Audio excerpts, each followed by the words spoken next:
Well, good morning and welcome to the Jack the Ripper tour. We're going to have a little wander around Whitechapel on this Monday morning in 2016. And we're going to start the tour here at Whitechapel Underground Station. And it comes out onto very busy Whitechapel Road. Directly opposite the station, you have the London Hospital, or the Royal London Hospital, as now is. Now, derelict awaiting conversion into a town hall for the area. This is where Emma Smith died in April 1888, the first name on the Whitechapel murders file. We're coming back across the road here, right next to the station, there is this building up here, the Working Lads Institute in Whitechapel. You can actually see the name of it, still up there. Wonderful old lettering up there. And in fact, this building, in 1888, is where the inquests into the deaths of several of Jack the Ripper victims took place. It's a real throwback to the days of Jack the Ripper. It's located there. But we're going to set off now, passing it, and we're going to head off to the murder site of Mary Nichols. I've made my way there along there, and I've arrived now at this corner here. Well, there's the Ideas store. Wonderful source, and we're going to turn left now into Brady Street. So there's Brady Street there that we're wandering into, Brady Street E1, and we're going to walk along Brady Street and do a left turn a little further along there. Then come along Brady Street, we're going to do a left turn into this little thoroughfare here. An awful lot of building work going on around here at the moment. This thoroughfare is Durward Street, and Durward Street was formerly Bucks Row. This is where certainly Jack the Ripper history was made, when on the 31st of August 1888 a carter named Charles Cross was walking along this little thoroughfare. As I said, it was then called Bucks Row. He was on his way to work. It was the early hours of the morning, 3:30 a.m. Quiet, deserted, and importantly, dark. Walking along it today, you've got the Crossrail development going on. But in the distance there, you can actually see we have the Gherkin. So we're really on the outskirts of the City of London as we come along this street here. And approaching from this direction, he's passing a line of cottages that used to stand on this side here. This is what the cottages look like. And where that building now stands at the top, the older building with the railings on top, just before he got there,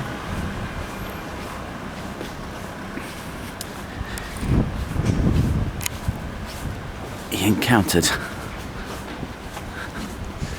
in a great gateway that used to stand on the other side of these gates here now. You can't get through because of all this building work that's going on for the Crossrail project. It was on the other side of these gates that he encountered something lying in the gateway. Now, I'm going to cheat a little bit here because I did film it the other year, so I'm going to give you a view of it as it was the other year, and as hopefully it will be again one day. But I just want to show you it today in 2016 so you get an impression of what the site was like. So there. Because all that remains now from that long ago day is this old board school building that towers over the sea, much as it did at an early hour in 1888 when Charles Cross came walking along here. As he did so, he saw something lying in the gateway, and I'm going to cheat now and show you. So as he came along here, he saw a bundle lying in the corner. Now this is what it looked like in 1888. So he saw. So let's go back in time now to 2012 to how this corner used to look.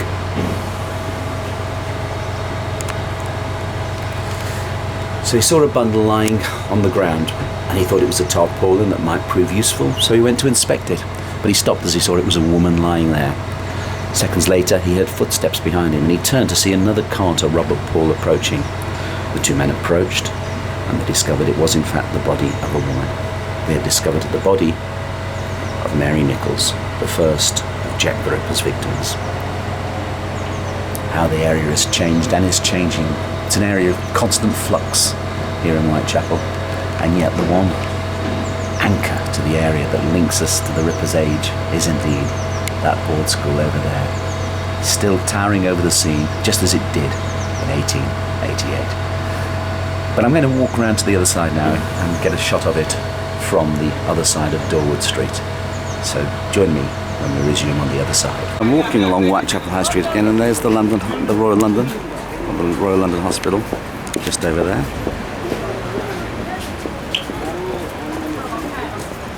This is coming now along. It's still very much a busy, thriving market, much as it was in 1888. But we're going to walk up now along Whitechapel Road, passing these wonderful old buildings on the right, which, yeah, they've certainly got the atmosphere of the era. And it'll be interesting to see what this area does look like when Crossrail begins to change it. And there's the Working Lads Institute again, just up here.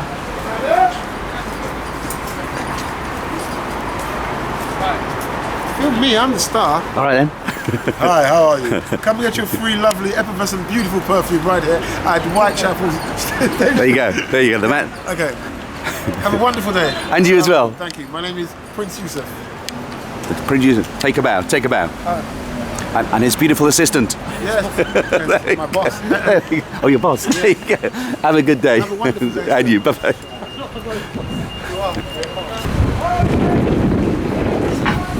So there we go, a little bit of local character there. So as we come along Whitechapel High Street here, still walking, I've walked past the station now, and we've got this memorial here. This is the facade of the hospital now. I've got this wonderful photograph here just to show you what it used to look like in the 19th century at the time of the Gentler murders. The Royal London's actually taken on a far more modern section, which is tucked away behind the older facade section. That's the Royal London over there. And then you've got this wonderful drinking fountain here. Just look at this.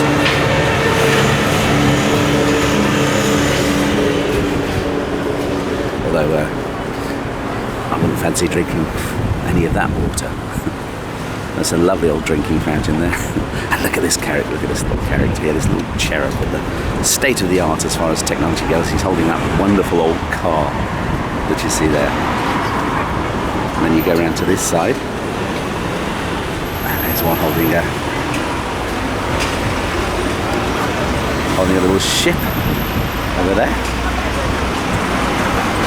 This is King Edward. Not on the foot of it. And then you've got another character there. Not too sure what this cherub's doing. Maybe sewing, maybe a bit of cloth. It's a very tired cherub though. If you actually look up at it there. Very weary and very tired. And we have Justice down here. There's the cherub here. Justice smell down there. Education, hugely important in the area in the late 19th, early 20th century. So you have this cherub engrossed in a book.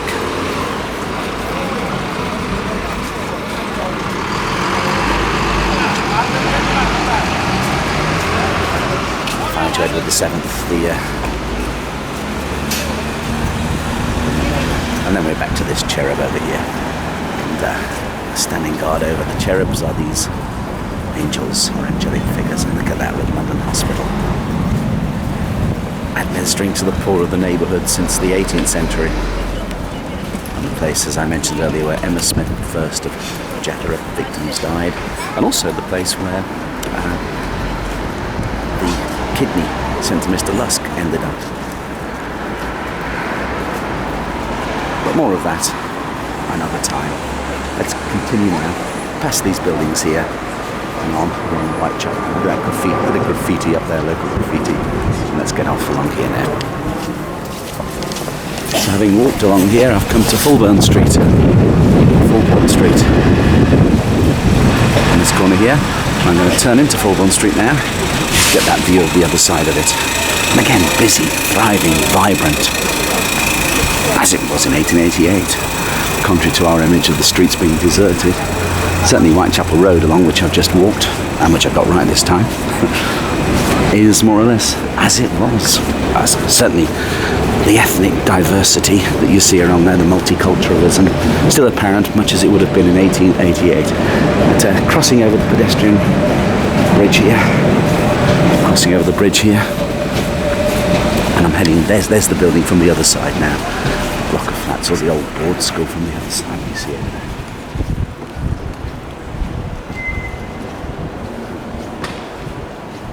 And again, this is all the construction that's going on because of Crossrail, so it really has changed an awful lot. But just to the left of the board school there,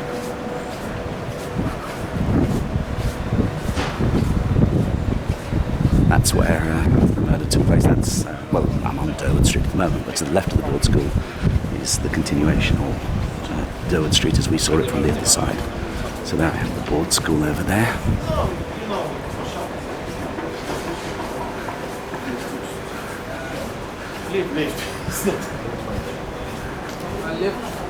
And there from this angle over here. It's a little story that the children used to play on the roof, which is why they still have the rails up there. The enclosed rooftop playground is here. And believe it or not, it's January the... what is it? I've forgotten. It's January the 4th, 2016, and the sun's, it's bright sunshine. It's a lovely day here in London. Certainly untypical of this time of year as to how it used to be. So that's the school that you see it over there. I'm just going to go a little bit closer towards it now, and then stop on this corner here. And then as you come away from it,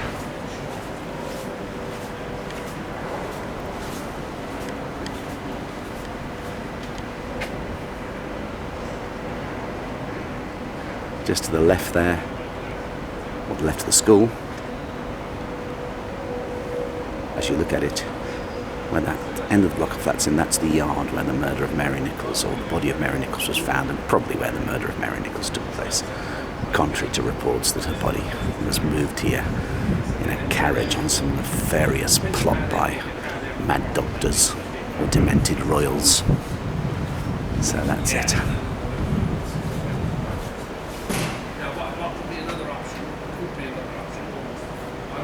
And now it's Crossrail coming in there. It's all closed up around here at the moment. As there's that long ago building that is now much as it would have been. It's the only remainder now, the silent witness to that murder on August 31st, 1888.